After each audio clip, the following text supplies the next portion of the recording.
வணக்கம். பெரியாருடைய வரலாறு. கல்தச்சர் வணிகராகிறார். அதாவது வளமிக்க செம்மண் நிலப்பரப்பை கொண்ட ஈரோடு நகரம் நூற்றாண்டுக்கு மேலேயும் கொங்கு சீமையின் பிரதான வர்த்தக நகரமாக விளங்கி வரக்கூடிய நகரம் தான் ஈரோடு நகரம். பருவ காலங்களுக்கு ஏற்ப கடலை, பருத்தி, மஞ்சள் இப்படி பல பொருட்கள் அந்த மண்டியில் குவிந்து கிடக்கும். மஞ்சள் வியாபாரத்தில் பார்த்திங்கன்னா அப்போ இருந்து இப்போ வரைக்கும் இந்தியாவினுடைய மிகப்பெரிய மண்டியாக விளங்கி வரக்கூடிய நகரம் ஈரோடு நகரம்.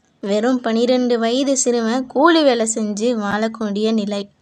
6 வருஷம் கழித்து பார்த்திங்கன்னா கடினமாக வேலைகளும் செஞ்சு வரக்கூடிய அந்த சிறுவனுக்கு 18 வயசில் கல்தச்சகர்களுடைய உதவியாளராக 2 நாள் கூலிக்கு வேலையும் போக ஆரம்பிக்கிறார். வெங்கடப்ப நாயக்கர் பார்த்திங்கன்னா அவருடைய உறவினர்கள் குடும்பத்தை சேர்ந்த சின்னத்தாயம்மாள் அப்படின்ற சிறுமியையும் கல்யாணம் பண்ணிக்கிறாரு. அவங்க பார்த்திங்கன்னா செங்கல் சூளையில் கல் சுமக்கும் தொழிலாளியாக வேலைக்கும் போகிறாங்க. தினசரி கூலி பார்த்திங்கன்னா 8 பைசா தான் அப்போது அவங்களுக்கு. அவங்களுடைய வீடு பார்த்திங்கன்னா சிறு குச்சிகளால் இருக்கக்கூடிய ஒரு வீடு தான். அந்த வீட்டுக்கும் கதவுகளும் கிடையாது.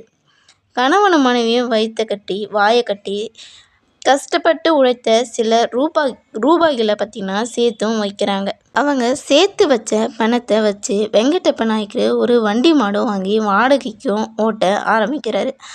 அந்த பணத்தை வச்சு கொஞ்ச காலம் கழித்து அந்த வண்டி மாடையும் விற்றுட்டு மளிகை கடையும் ஸ்டார்ட் பண்ணுறாங்க. அதே நேரத்தில் சின்னத்தாயம்மாளும் வீட்டில் கூலிக்கு ஆட்களை வேலைக்கு சேர்த்து நெல் குத்தி அரிசி வியாபாரமும் ஸ்டார்ட் பண்ணுறாங்க. தானியங்கள் உடைப்பது, வேப்பங்கொட்டையை உடைத்து வேப்பெண்ணெய் எடுப்பது, இந்த பொருட்கள் எல்லாம் தினமும் சந்தைக்கும் விற்க ஸ்டார்ட் பண்ணுறாங்க.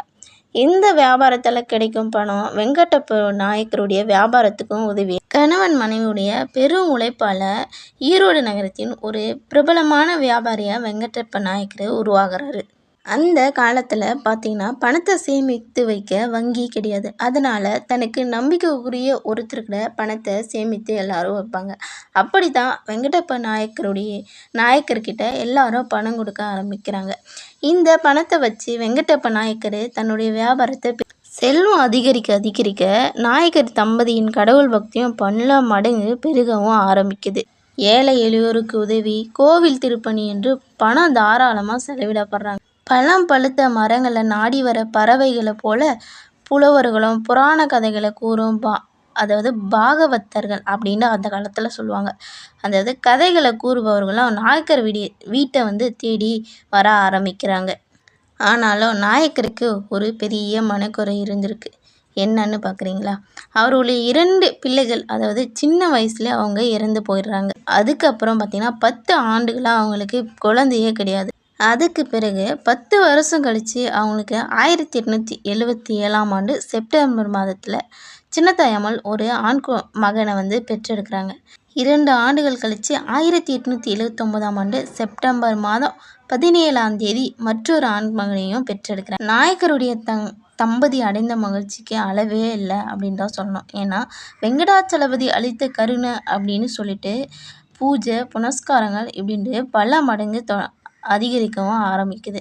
தங்களுடைய மூத்த மகனுக்கு கிருஷ்ணசாமி அப்படின்னும் இளைய மகனுக்கு ராமசாமி அப்படின்னும் பெயர் வச்சுருக்காங்க. ராமசாமி பிறந்த அப்புறம் 2 வருஷம் கழித்து சின்னத்தாயம்மாள் பார்த்திங்கன்னா ஒரு மகளையும் பெற்றெடுக்கிறாங்க.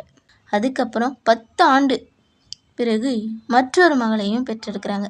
மூத்த மகளுக்கு பார்த்திங்கன்னா பொன்னுத்தாயம்மாள் அப்படின்னு, இளைய மகளுக்கு கண்ணம்மாள் அப்படின்னும் பெயர் வச்சிருக்காங்க. வணிகத்தில் செல்வம் அதிகரிக்க வெங்கடப்ப நாயக்கருடைய சமூக செல்வாக்கும் அதிகரிக்குது.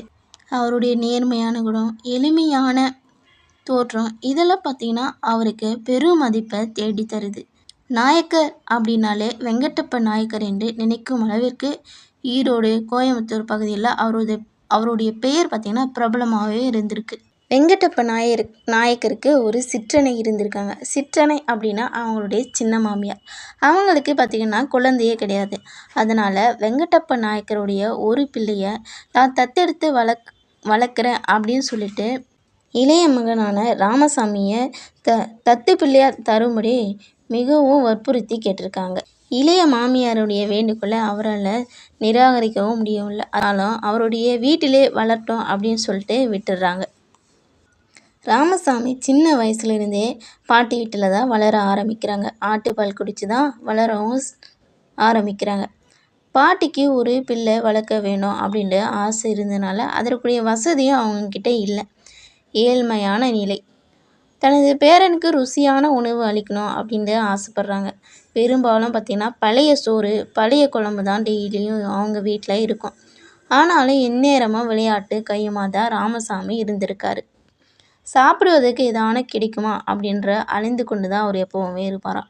மற்ற பசங்களெல்லாம் பலகாரங்களோட சாப்பிடும்போது வச்சக்கண்ணு வாங்காமல் பார்த்துட்டே இருப்பாராம் ராமசாமி.